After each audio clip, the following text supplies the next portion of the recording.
La pensée critique considère comme une thèse indémontrable l'idée d'une intervention divine dans le monde. Or, dans l'histoire du christianisme, la croyance en Dieu a toujours été associée à celle de sa providence, c'est-à-dire de son action dans le monde.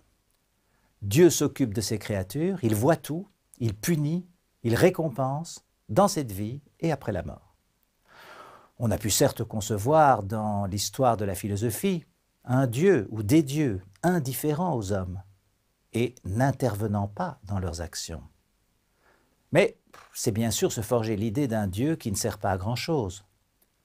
S'il n'a aucune influence sur notre vie, s'il ne sanctionne et ne récompense pas les hommes, en particulier le jour du jugement dernier, à quoi sert-il?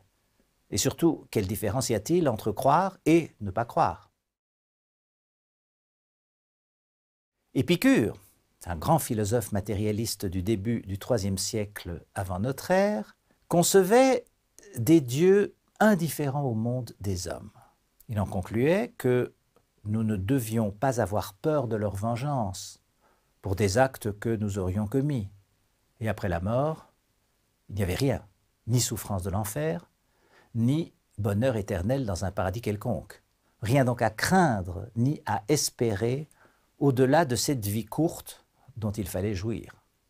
Mais entre la croyance en des dieux inutiles, indifférents au sort de l'humanité, et l'incroyance proprement dite, il n'y a qu'un pas.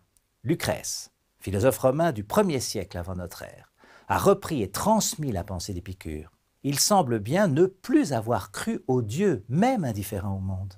C'est pour cette raison que l'Église n'a jamais voulu transiger sur la providence divine.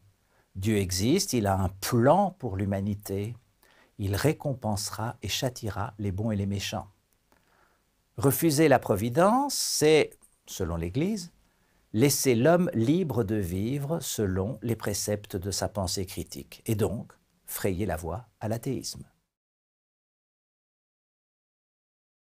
Or, cette notion de providence possède en elle-même des failles qui peuvent miner la foi et aussi mener à l'athéisme. En effet, si Dieu est, comme le dit l'Église, infiniment puissant et infiniment bon, comment peut-il se faire que le mal existe dans le monde?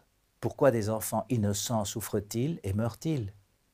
Si l'homme est responsable du mal, Dieu n'est pas tout-puissant, puisqu'il veut le bien, et que l'homme est donc capable de lui imposer sa volonté. Et si c'est Dieu qui a voulu le mal, rien ne lui échappe. Il est infiniment puissant, mais il n'est pas infiniment bon. Ce problème théologique du mal peut mener à l'incroyance. Comment, par exemple, pour parler cette fois du judaïsme, continuer à croire en un Dieu bon après la Shoah, qu'il a laissé s'accomplir, sourd qu'il fut aux appels de détresse? Bref, dit le penseur critique, sans providence, Dieu est inutile, et s'il exerce sa providence, il n'est pas infiniment bon. Dès lors, que peut signifier croire à un Dieu qui tolère le mal? L'Église a tenté de se sortir de cette difficulté en décrétant que les voies de la providence sont insondables, mais c'était sans doute une réponse faible à une question brûlante. On voit donc à quel point la question de la providence divine est problématique, ce qui l'a bien sûr rendu vulnérable à toutes les objections de la pensée critique. Et, réponse du berger à la bergère, cette dernière, la pensée critique, a bien entendu été accusée de favoriser, ce faisant, l'athéisme.